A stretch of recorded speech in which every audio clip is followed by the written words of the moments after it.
Okay, so you know how sometimes there's like these stories, right? Like mysteries and stuff that you just can't let go of. Like you just get under your skin and you kind of want to know what's actually going on, but like without getting bogged down in all this endless confusing information. Yeah. So that's basically, that's kind of what we're going to dive into today. That's right. Yeah, you've shared some really intriguing sources with us, all kind of focused on this like enduring American mystery, right? This whole UFO thing, the whole legendary Area 51 and all the government secrecy that's fueled so many questions for years. Exactly. Like we've got all kinds of stuff here. Old news reports, firsthand accounts, even more like recent research. And the whole point is to kind of pull out the most significant bits of info and like really figure out why this topic keeps fascinating us, right? Exactly. Okay, so let's unpack all this stuff starting right at the very beginning, back in the summer of 1947. Okay, so back then, the initial buzz really took off in June 1947. And there's this pilot, right, named Kenneth Arnold, and he reported seeing these 9 shiny objects flying near Seattle. And his description of them moving at like around 2,000 kilometers per hour definitely got a lot of people curious. Yeah, I bet. Suddenly, the skies were full of possibility. Yeah. And it wasn't long before these reports like started pouring in from all over America. It's really cool to see on a map just how widespread these sightings became in such a short time. Yeah, and what's really interesting here is how quickly these like aerial sightings got linked to something really significant, like atomic sites, right? Oh, interesting. Yeah, so the media at the time pointed out that 3 areas with the most reports were also where they were doing nuclear testing, you know? Oh, wow. So it's interesting to think about that, right? Yeah. You've got this whole Cold War anxiety, and the public is just starting to wrap their heads around nuclear power. Yeah. So it's like this idea of advanced tech, you know, maybe even threatening technology that becomes a really central theme right from the get-go. It really does plant that seed of something bigger, something hidden going on. Exactly, right. So now let's rewind a little bit, like 3 weeks before those July 7th headlines. Okay. There's this rancher in New Mexico, Mac Brazel, and he finds all this weird debris on his property, like tinfoil, rubber, a thin wooden beam. It's all very strange. Yeah. And he can't figure out what it is. But with all this talk about flying objects, he thinks maybe it's connected. So on July 7th, he takes it to the sheriff in Roswell. So then that seemingly small action brings the military into the picture. Right. Specifically, Colonel William Blanchard, who was the commanding officer at Roswell Army Airfield, or RAAF, a big military base in the area. And then get this, the very next day, July 8th, RAAF issues a statement that's pretty remarkable. They actually confirm all those rumors about flying discs and say they even have one. Wow. U.S. Army has flying saucer? I mean, can you imagine the reaction? I know, right? It must have been huge news. But this is where things get really strange. The very next day, the U.S. Army completely reverses its statement. Now, it's not a flying disc. It's just a weather balloon.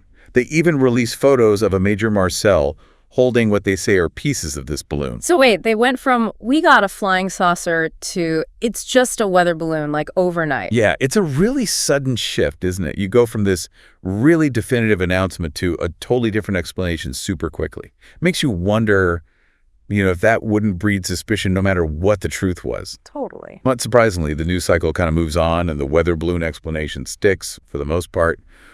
Public interest fades, at least for a while. Yeah. But we know that wasn't the end of the story. Nope.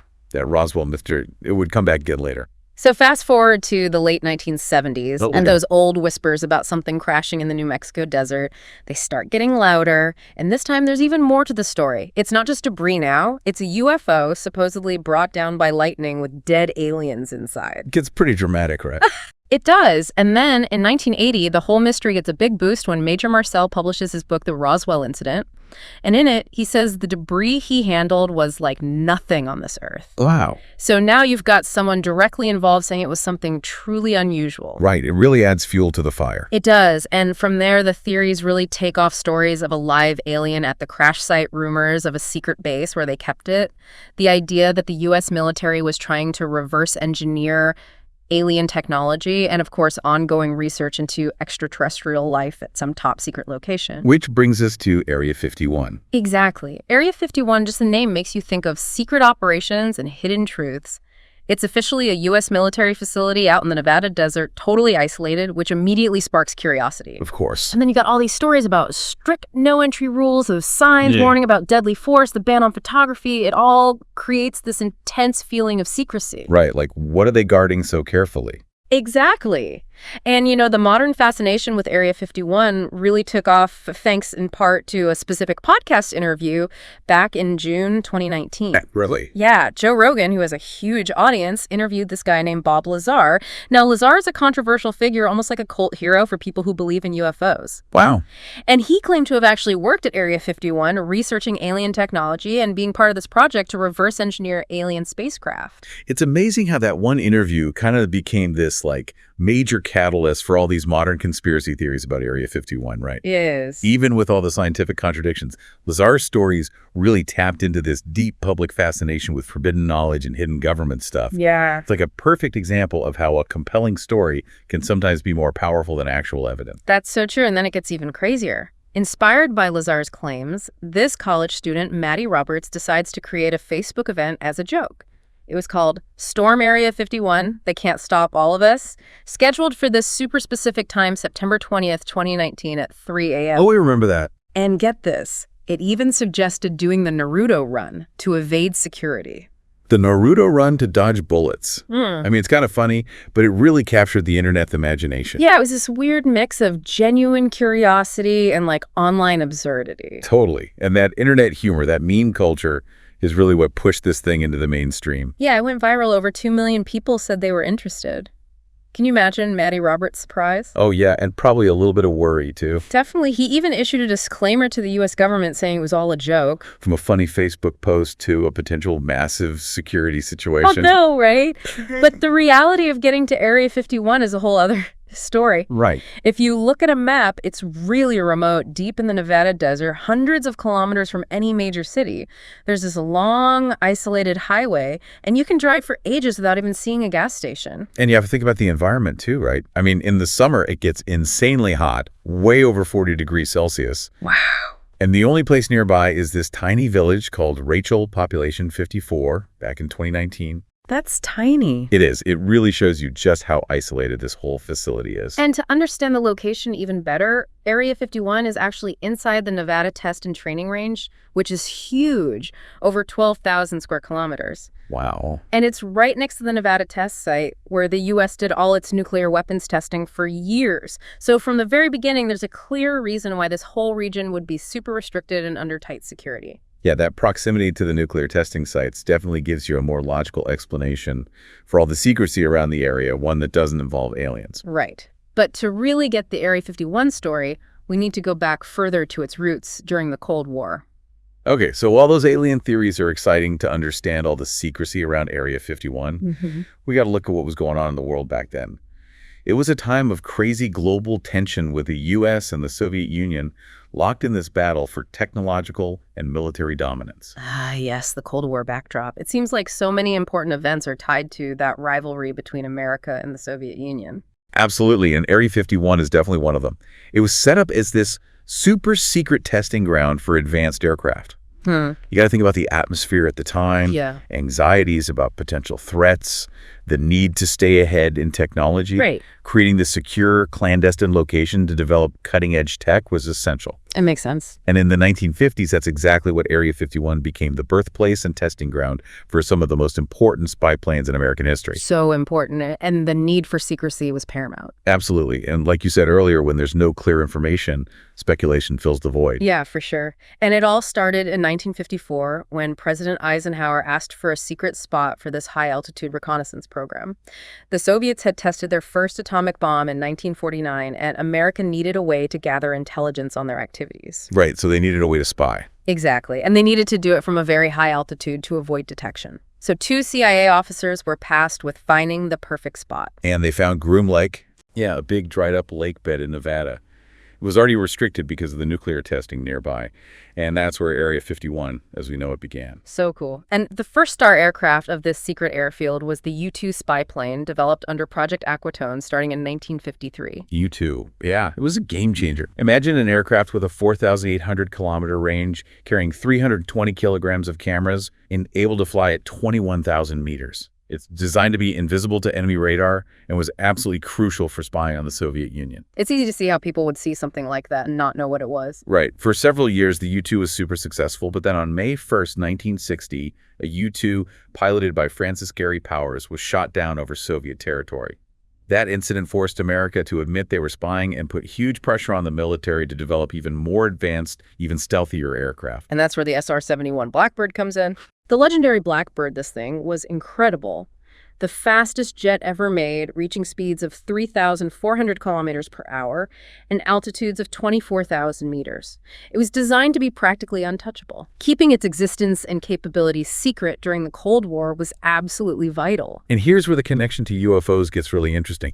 The CIA supposedly started encouraging, or at least not denying, UFO conspiracy theories as a way to cover up the testing of these super advanced aircraft like the U-2 and the SR-71. Oh, wow. So it was like a distraction tactic. Exactly. Think about it. If people are seeing strange, fast-moving things in the sky, the idea of alien spaceships is a pretty convenient way to distract them from secret military projects. What's clever? It's a fascinating example of how misinformation, even unintentional, can shape what people believe for decades. It really makes you think. And it brings us back to Roswell. Sure. The source suggests that those early flying saucer reports might have been allowed to spread as a kind of early cover story, but then admitting to alien contact and experiments seemed too risky. It could have caused mass panic. Yeah, it's easy to see why they'd backtrack. Right, so they quickly switched to the weather balloon explanation. But that seed of doubt planted by Roswell, it never really went away. Nope. And then fast forward a few decades. And the UFO rumors come back strong in the 1970s, right when the SR-71 Blackbird was being tested. Exactly. It's not hard to imagine these super fast, high-altitude aircraft with their unusual shapes being mistaken for something extraterrestrial by people who had never seen anything like it. Right. And then in 1994, the U.S. Air Force finally offered a more detailed explanation for the debris found by Mac Brezel back in '47. Okay, what do they say? They said it was probably from a nuclear surveillance balloon, part of Project Mogul. Project Mogul. Yeah, imagine these huge balloons carrying sophisticated listening devices floating way up high, trying to detect the sound of Soviet nuclear tests thousands of miles away. Wow. It was cutting-edge stuff, and being experimental, it could easily create some unusual debris. That makes sense, but it didn't really stop the conspiracy theories, did it? No, not completely. The source talks about how all the government's misstatements and backtracking over the years had eroded public trust. Right, so when a new explanation came out decades later, a lot of people were still skeptical. Exactly, and of course people like Bob Lazar kept the alien narrative alive. Speaking of Lazar, his claims about working on alien spacecraft powered by Element 115 are a big part of the Area 51 myth. He said this element created an anti-gravity field. Right. But here's the thing. In 2003, Russian scientists actually created Element 115, which they named Moscovium. And guess what? It didn't have any anti-gravity properties. Oh, wow. So that kind of debunks Lazar's claims. It does.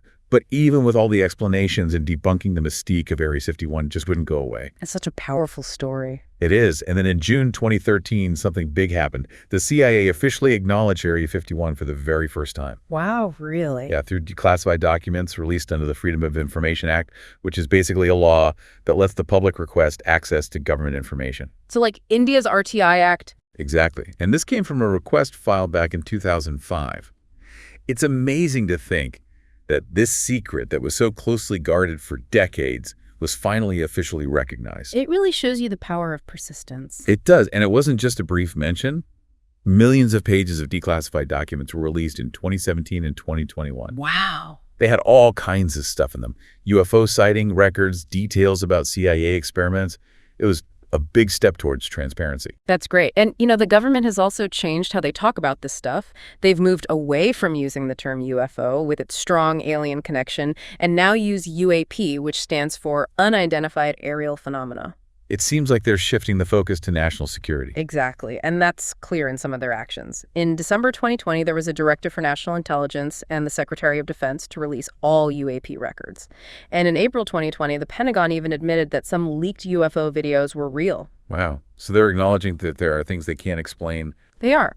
And then in August 2020, they created the UAP task force specifically to analyze and catalog these phenomena and figure out if they're a threat. So they're taking it serious. Very seriously. Yeah. While pilots have definitely seen unexplained things in the sky, most experts think these sightings probably have more down-to-earth explanations. Right, like misidentified aircraft, weather phenomena, that sort of thing. Exactly. The source even suggests that some UAPs could be top-secret programs from other countries, which honestly seems a lot more likely than aliens. Yeah, it makes more sense. So where does all this leave Area 51 today? Well, it's still a testing site for next-generation aircraft, but it's also become this global phenomenon.